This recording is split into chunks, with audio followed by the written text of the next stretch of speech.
इस वीडियो में हम MPS 002 इग्नू के ब्लॉक के जो टर्म इंड एग्जाम दिसंबर 2022 का क्वेश्चन पेपर था उसको डिस्कस करेंगे। ये हिंदी और अंग्रेजी दोनों में भी होगा और इसके जो नोट्स हैं, जो सभी प्रश्नों के जो आंसर हैं वो अंग्रेजी और हिंदी दोनों में ही लिंक में दिए होंगे। जहां आपको जो चैनल का नाम है शरद सुमन मिश्रा, ये पासवर्ड डालना है और उसके बाद आप उसे वहां पढ़ सकते हैं। तो 2022 दिसंबर में जो आया हुआ question international relation theory and problem का है, उसमें हम देखते हैं कि 5 क्वेश्चंस अटेम्प्ट करने हैं। टू हर सेक्शन से होने चाहिए, सेक्शन 1 सेक्शन 2, लेकिन हम यहाँ पर सभी प्रश्नों को सॉल्व करेंगे। तो शुरू करते हैं इसको। सबसे पहला जो प्रश्न, explain the neo liberal approach to the study of international relations. हालांकि चैप्टर वाइज, यूनिट वाइज सबके वीडियो इस चैनल में दिए होंगे, लेकिन यहाँ पर हम चूंकि 2022 के क्वेश्चन पेपर को डिस्कस कर रहे हैं तो शॉर्ट में हम ये बताते चलेंगे। यहाँ पर इसमें ये जो भी क्वेश्चन है उसके बाद फिर ये हिंदी में भी इसका आंसर दिया हुआ है। जो प्रश्न पूछा गया है उसका आंसर हिंदी में भी है, ऊपर अंग्रेजी में भी है। क्वेश्चन सिर्फ अंग्रेजी में है और सभी प्रश्न के जो उत्तर हैं उनके लिए 10 पॉइंट्स बना दिए गए हैं ताकि आसानी हो। यानी हर प्रश्न 10 पॉइंट्स के फॉर्म में है, आपको पढ़ने में, याद रखने में आसानी होगी। 2022 के क्वेश्चन को कर लेने से एक आपको अनुमान लग जाएगा कि आने वाले 2023 के एग्जाम या फिर आने वाले 24-25 या जब भी आप इस वीडियो को देखेंगे तो उसके आधार पे आप प्रश्नों के आधार पे उत्तर को तैयार कर पाएंगे। तो इस वीडियो को बहुत लंबा नहीं करेंगे क्योंकि बहुत सारे 10 प्रश्नों को डिस्कस करते करते काफी समय बीत सकता है, लेकिन फिर भी देखते हैं। जैसे ये प्रश्न है, explain the new liberal approach to the study of international relations, तो हमने इसका जो आंसर दिया है यहाँ पर 10 की पॉइंट्स को हाईलाइट कर दिया। तो एम्फेसिस ऑन रेशनल एक्टर्स, जैसे न्यू लिबरलिज्म की वीडियो भी बनाई हुई है। इसमें स्टेट कैसे एक्टर्स है, इंटरनेशनल एक्टर्स क्या होते हैं, रेशनल एक्ट, सेल्फ इंटरेस्ट क्या होता है, उस तरह से आप देखेंगे। ये सारा नोट्स जो है लिंक में अवेलेबल होगा, वहां पर आप इसको एक्सेस कर सकते हैं अपनी अपनी भाषा के हिसाब से। इस प्रश्न के आंसर के हिसाब से अपना नोट्स बना सकते हैं। इंस्टीट्यूशन मैटर्स, जैसे हमने कर दिया कि न्यूरो लिबरल में इंस्टीट्यूशंस का महत्व होता है, United Nation, World Bank, International Monetary Fund. Prefer cooperation over conflict, new liberal है तो कन्फ्लिक्ट के ऊपर कोऑपरेशन को महत्व देगा। Free market and economic interdependence, interdependence इसका एक बहुत ही महत्वपूर्ण की एस्पेक्ट्स है। Democratic peace theory, influence of non state actors, non state actors new liberalism recognise, new liberalism की थ्योरी में रिकॉग्नाइज किया जाता है नॉन स्टेट एक्टर्स के इन्फ्लुएंस को। Regime theory, regime theory to explain through the development of rules norms procedure, मतलब regime theory का मतलब जो रूल्स नॉर्म्स स्टेट का बिहेवियर है स्पेसिफिक इश्यूज में, जिस तरह से वो गाइड करता है। International law norms, soft power diplomacy और क्रिटिक ऑफ प्रोटेक्शनिज्म। यही आंसर यहाँ हिंदी में भी है। तर्क संगत अभिनेताओं पर जोर, नवोदारवाद क्या मानता है, इसकी संस्थाएं कैसे मायने रखती हैं, संघर्ष के बजाय सहयोग को प्राथमिकता देता है, मुक्त बाजार और आर्थिक अन्योन्याश्रयता, ये सारा आप इस प्रश्न को देखेंगे। जैसे ये प्रश्न खत्म होगा उसके बाद जो प्रश्न नंबर 2 है, compare and contrast the views of Mahatma Gandhi and Rabindranath Tagore as humanist. ये सब हम अलग से जब इस टॉपिक पर वीडियो बनाएंगे तो डिस्कस करेंगे, लेकिन यहाँ पर इसका आंसर जो है कि 2 हैं, तो उन दोनों को जो कंपेयर एंड कंट्रास्ट करना है तो इसके लिए भी 10 पॉइंट्स बना लिए गए। कोर फिलॉसफी, गांधी की क्या कोर फिलॉसफी थी वो यहाँ बता दिया गया, नॉन वायलेंस, सत्याग्रह। टैगोर की क्या फिलॉसफी थी ये बता दिया गया कि उन्होंने individualism, internationalism, celebration of diversity.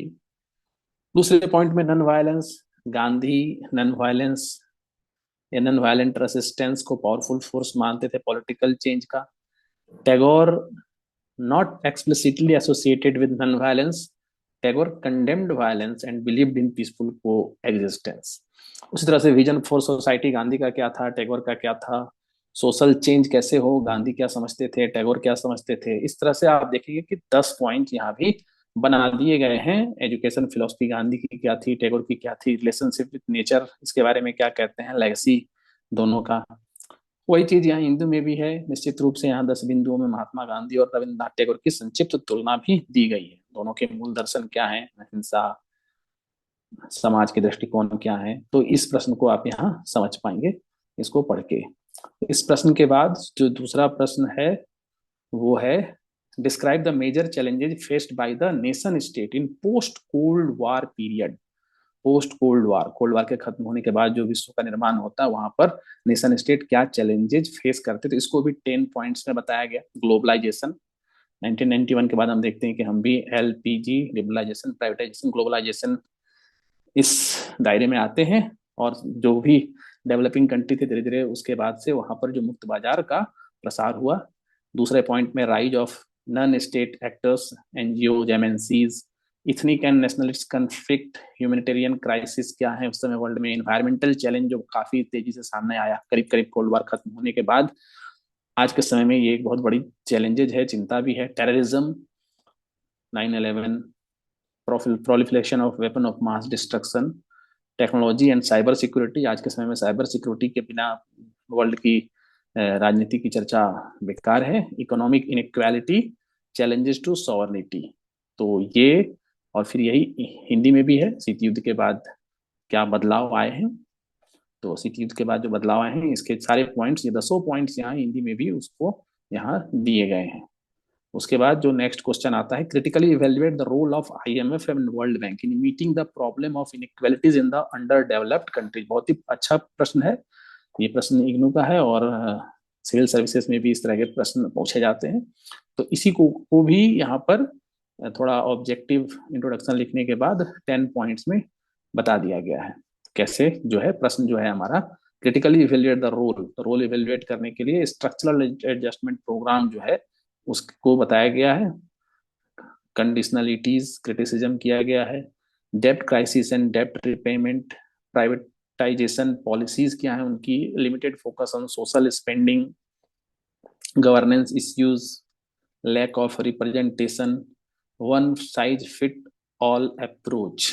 मतलब इसमें criticism the standard approach to economic reform may not consider the unique socio-economic and cultural context of underdeveloped countries, leading to policies that may not effectively address local inequality। मतलब ये जो संस्थाएं हैं वो under developed countries जो है अलग अलग सामाजिक परिदृश्य है उनका, उनके सामाजिक, आर्थिक और राजनीतिक के साथ सबसे महत्वपूर्ण सांस्कृतिक कॉन्टेक्स्ट अलग है, तो सबको एक लेवल प्लेइंग फील्ड देना, एक ही तरह की पॉलिसी से सबको टैकल करना, तो ये जो है अप्रोच उसमें जो उसकी क्रिटिसिज्म है वो बताई गई है। पॉजिटिव कंट्रीब्यूशन, रिफॉर्म इफेक्ट क्या है, और फिर इसी को हिंदी में अंतर्राष्ट्रीय मुद्रा कोष वैश्विक वित्तीय प्रणाली में महत्वपूर्ण भूमिका निभाते हैं, विशेष रूप से अविकसित देशों में आर्थिक चुनौतियों का समाधान करने में। तो जो 10 बिंदु हैं उसको यहाँ पर विश्व बैंक की आलोचना कैसे की गई है वो यहाँ बताई गई है। दोनों संस्थान कड़ी शर्तें जोड़ते हैं, ये एक पॉइंट, शर्तें। दोनों संस्थान जो हैं जब भी मदद देते हैं, वित्तीय सहायता देते हैं, तो कड़ी शर्तें जोड़ते हैं जिसके लिए आर्थिक सुधार, जैसे हमने भी देखा कि हमारे यहाँ भी जब क्राइसिस थी 1991, उससे पहले से 2-3 साल पहले से जो शुरू हो गई थी, तो वहाँ पर जो हमने एलपीजी प्रोग्राम को एक्सेप्ट किया कंट्री ने, तो कड़ी शर्तें जोड़ी गई थी। हमें अपने रुपये को डिवेल्युएट करना पड़ा था, बाजार उन्मुख नीतियों को प्राथमिकता देना पड़ा था, ऋण संकट और ऋण चुकौती, निजीकरण की नीतियां, ये सारा इस प्रश्न से संबंधित है। और उसके बाद जो प्रमुख क्वेश्चन है वो, discuss the linkage between environmental protection and development. तो एक सेक्शन में 5 क्वेश्चन होते हैं, हमें 5 क्वेश्चन के जवाब देने हैं, किसी भी सेक्शन से कम 2 क्वेश्चन जरूर लेना है, लेकिन हमने यहाँ पर 10 क्वेश्चन को उसका आंसर यहाँ पर दे दिया है इस नोट्स में बनाकर 10 पॉइंट्स में, ताकि फिर कभी भी एग्जाम दे तो इस तरह के क्वेश्चन रिपीट हो या इससे रिलेटेड क्वेश्चन रिपीट हो तो ये वीडियो जो है काम आ जाए। तो discuss the linkage between environmental protection and development.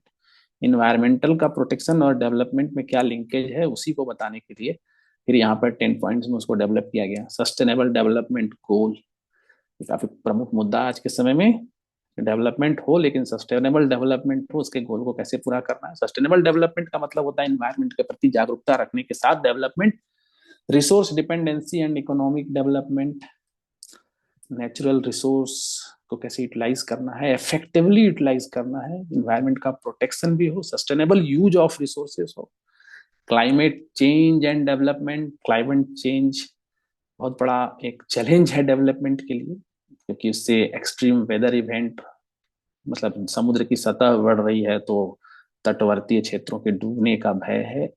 पहाड़ों पर डेवलपमेंट का कार्य होता है तो पहाड़ों के लैंडस्लाइडिंग का खतरा बढ़ जाता है। जब बादल फटते हैं तो वो बारिश पहाड़ों के ढलानों से नीचे आकर जो वहाँ की घाटियों में जो शहर हैं उनको किस तरह से नुकसान पहुंचाते हैं, तो डेवलपमेंट किस तरह से परेशान करता है। बायोडायवर्सिटी कंजर्वेशन से क्रूशियल है। Health and environmental protection, globalisation and trans boundary environmental issues. Globalisation बढ़ने के साथ जो सभी पूरा विश्व एक गांव की तरह है, तो बाउंड्री अब बहुत महत्वपूर्ण नहीं रही है, कम से कम व्यापार के लिए और सर्विस के आदान प्रदान के लिए, टेक्नोलॉजिकल ट्रांसफॉर्मेशन के लिए। तो इसमें क्या इन्वायरमेंटल इश्यूज रेज होते हैं, इसमें बताया क्या, natural disaster and development, renewable energy. आज के समय में ज्यादा प्रयास यही है कि कैसे रिन्यूएबल एनर्जी की तरफ ध्यान फोकस किया जा सके। वाटर स्कार्सिटी बढ़ती चली जा रही है, ड्रिंकेबल वाटर की कमी होते चली जा रही है। इंटरनेशनल एनवायरमेंटल एग्रीमेंट्स, तो एग्रीमेंट्स जो है वही अब एनवायरमेंट के प्रोटेक्शन के लिए सबसे बेहतर फ्रेमवर्क और कोऑपरेशन को बढ़ावा देते हैं। तो इसको फिर हिंदी में ये सारा आप देखेंगे कि वही सारे पॉइंट्स हैं, संसाधन निर्भरता और आर्थिक विकास, जलवायु परिवर्तन और विकास, जैव विविधता संरक्षण, स्वास्थ्य और पर्यावरण संरक्षण। तो एक बात यहाँ बता देना चाहेंगे कि ये जो हिंदी है, ये जो अंग्रेजी में नोट्स बनाए गए हैं उसी का मशीनी ट्रांसलेशन है। तो थोड़ी बहुत कहीं प्रॉब्लम हो सकती है क्योंकि अब इतना फिर हिंदी में बनाना पॉसिबल नहीं है। तो मशीनी ट्रांसलेशन का मतलब होता है सामान्यतः गूगल का ही ट्रांसलेशन। अगर कहीं छोटे मोटे कुछ ट्रांसलेशन में प्रॉब्लम होता है तो उसको दूर करने की कोशिश की गई है, लेकिन इससे एक अनुमान लग जाएगा और आप फिर अपनी भाषा में लिखें तो वो ज्यादा बेहतर है। उसके बाद आप देखेंगे section 2, right and essay on global fight against terrorism. ये आज के समय का बहुत ही महत्वपूर्ण विषय है। तो इसमें इंट्रोडक्शन के बाद यहाँ भी सारे पॉइंट्स हैं। इंटरनेशनल कोऑपरेशन बहुत जरूरी है जब हम फाइट करते हैं टेररिज्म से। इंटेलिजेंस कोऑर्डिनेशन नहीं होगा, लॉ इन्फोर्समेंट नहीं होगी, फॉर्मिंग अलायंस नहीं होगी तो कॉम्बैट टेररिज्म के लिए मुश्किल हो जाएगी। United nation framework, United nation के रिजोल्यूशन की बात की गई है। Military intervention, counter terrorism legislation, border security and immigration control. Immigration से टेररिज्म का क्या संबंध है, इमिग्रेशन टेररिज्म को कैसे बढ़ाता है। काफी यूरोपीय देशों में जो टेररिज्म बढ़ रहा है वहाँ इमिग्रेशन के चलते काफी प्रॉब्लम आ रही है। तो border security, cyber security, cyber terrorism भी अब एक टेररिज्म का नया रूप है और इसके भी काफी मदद ली जाती है टेररिस्टों के द्वारा। तो उसको कैसे काउंटर करना है, रेडिकलाइज करने के लिए साइबर का ज्यादा प्रयोग किया जाता है। मतलब कट्टरता की भावना को बढ़ाने के लिए जो भी सोशल मीडिया एप्स हैं या अलग अलग चैटिंग समूह है वहां से किस तरह से रेडिकलाइज करके अपनी तरफ मोड़ना और टेररिज्म के लिए प्रोत्साहित करना, तो वहां पर इस विषय को लेकर इसमें चर्चा की जा सकती है। जितने बातें इन पॉइंट्स के आसपास लिखी गई हैं आप उसको उससे ज्यादा उसको इनलाज करके भी लिख सकते हैं, इन पॉइंट के आसपास सोच सकते हैं या इससे भी अलग कोई पॉइंट्स भी सोच सकते हैं। Counter radicalisation and de radicalisation programme, humanitarian aid, development, multinational intelligence. Intelligence sharing के बिना तो टेररिज्म से निपटना बहुत ही मुश्किल है। तो इंटेलिजेंस ही आज के समय में एक बहुत बड़ा तोड़ है टेररिज्म के खिलाफ, क्योंकि टेररिस्ट जो है वो एक किसी दूसरे देश की फौज की तरह नहीं होती कि आप सामने गए और आक्रमण करना शुरू कर दिया। वो आपके भीतर स्लीपर सेल के रूप में रहते हैं और कभी कभी बाहर से उनको सपोर्ट मिलता है, बाहर से भी आते हैं। तो इंटेलिजेंस शेयरिंग यहाँ पर काफी महत्वपूर्ण मुद्दा होता है। प्रिवेंटिव वायलेंट एक्सट्रीमिज्म, एक्सट्रीमिज्म कैसे रोकना है, कंक्लूजन के साथ, चूंकि ऐसे फॉर्म में लिखना था तो यहाँ पर इंट्रोडक्शन के साथ कंक्लूजन वाला पार्ट भी दिखा गया। ये सारा फिर यहाँ पर परिचय के साथ हिंदी में भी आता है। सैन्य हस्तक्षेप हो, सीमा सुरक्षा, आव्रजन नियंत्रण नियंत्रण, यानी वो इमिग्रेशन कंट्रोल को आव्रजन नियंत्रण कहा गया। साइबर सुरक्षा के उपाय क्या होंगे, काउंटर रेडिकलाइजेशन, रेडिकलाइजेशन ना हो, कट्टरता ना बढ़े, उसके लिए कैसे काउंटर करना है और यहाँ इसके जो निष्कर्ष हैं वो बताए गए हैं। उसके बाद examine the impact of science and technology in international dependencies. Dependencies का मतलब एक देश दूसरे देश पर अपनी प्रगति के लिए, अपनी आर्थिक प्रगति के लिए उसका निर्भर होना, उस टेक्नोलॉजी के लिए उस पर निर्भर होना और कई सारे जो व्यापारिक बंधन हो जाते हैं, या इन्वायरमेंट को प्रोटेक्ट करने के लिए भी जो आजकल जिस तरह से निगोशिएशन होता है, जो बाध्यताएं डाली जाती हैं, तो इन्वायरमेंट को ज्यादा हम पॉल्यूट कोई देश ना कर पाए, तो उसके लिए भी उसको बहुत सारी टेक्नोलॉजी की जरूरत होती है, और उसके लिए भी वो डिपेंडेंसी हो जाती है। तो साइंस एंड टेक्नोलॉजी का इंटरनेशनल डिपेंडेंसी से क्या संबंध है, इसको ही पॉइंट्स में global economic integration, technological interdependence, information flow and communication, तो इसको भी पॉइंट में बांट दिया गया है पॉइंट के हिसाब से। आज से आजकल तो सबसे बड़ी टेक्नोलॉजी क्या है, health care biotechnology dependency.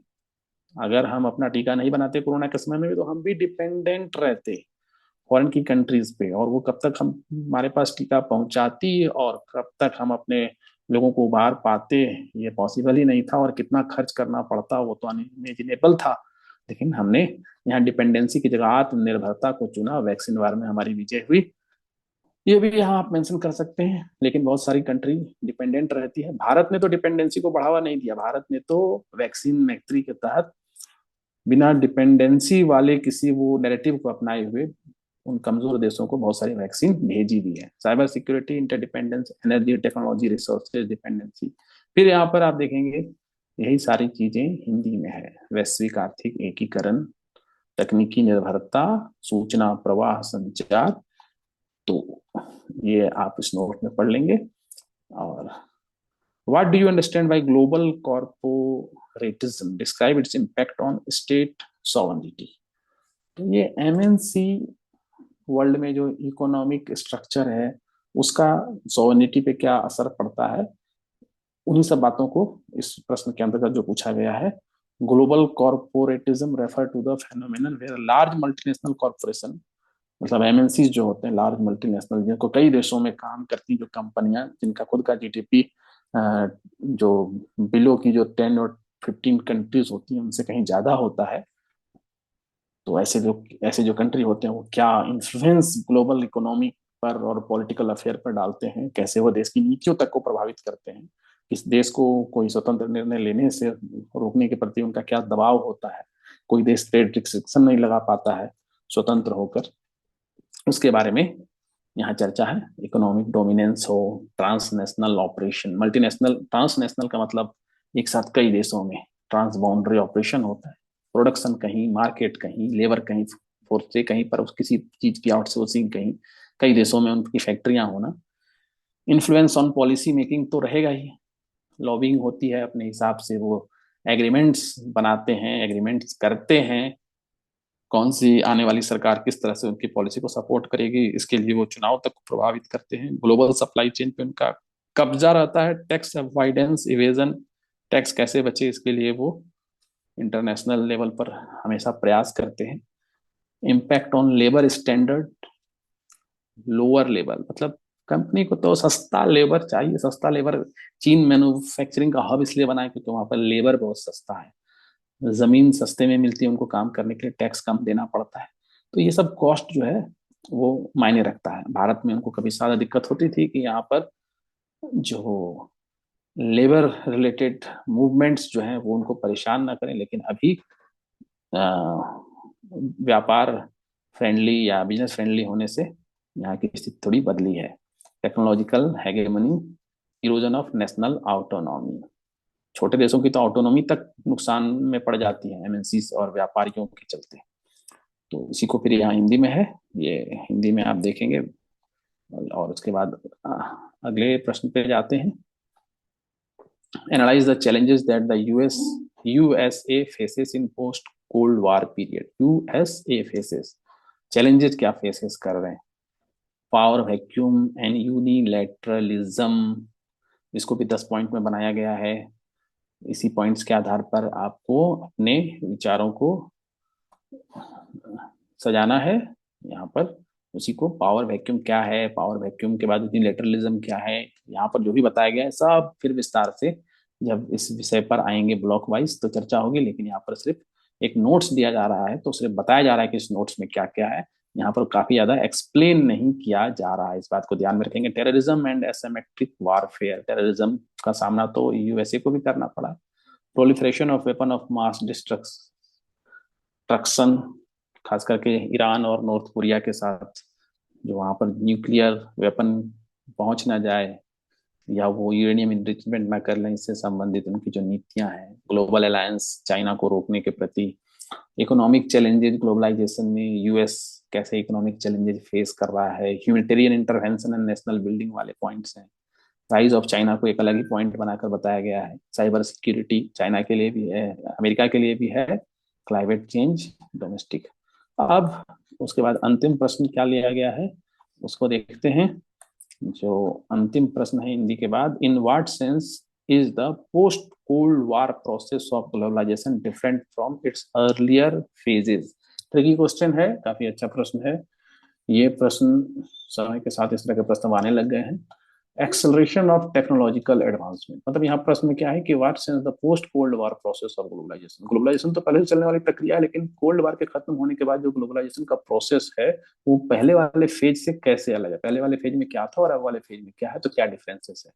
Acceleration of technological advancement, पहले का टेक्नोलॉजिकल एडवांसमेंट और अब दोनों में क्या फर्क है, तो अब के टेक्नोलॉजिकल एडवांसमेंट से ग्लोबलाइजेशन में क्या फर्क पड़ रहा है, इसकी चर्चा करने के बाद dismantling of bipolar power structure. Cold post cold वार तो वर्ल्ड बाइपोलर नहीं रहा, तो वहां पर जो यूनाइटेड स्टेट के द्वारा डोमिनेशन हुआ उसको बताया गया है, उसकी चर्चा की गई है। और emergence of new economic player, China, China new economic player के रूप बन के सामने आता है, मेजर ग्लोबल इकोनॉमिक फोर्स।